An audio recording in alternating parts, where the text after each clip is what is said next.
How to change graphic quality in Solo Leveling Arise. Hi everyone, welcome back to another tutorial from Crazy Gamer. In this video, I will guide you through step by step on how to change the graphic quality in Solo Leveling Arise so that you can enjoy the game with the best performance on your device.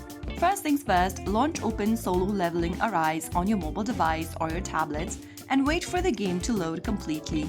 Once you're inside this homepage of Solo Leveling Arise, go ahead and tap on the menu button at the top right corner.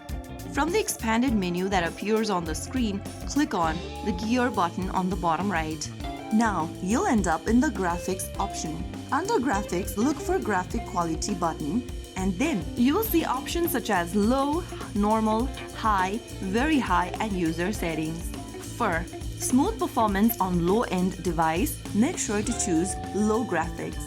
For balanced visuals and performance, you can select normal. For best visuals or high-end devices, you can choose high or very high, depending upon your device's capacity. After making a selection, go ahead and get to the Resolution tab. Select your resolution according to your device's type in the same manner, and then go to Frame Rate. The higher the frame rate, the smoother the animation quality will be. So go ahead and select the higher quality or select the quality depending upon your preference. Now, you can go ahead and adjust additional settings such as shadows, light effects, texture quality, and so on.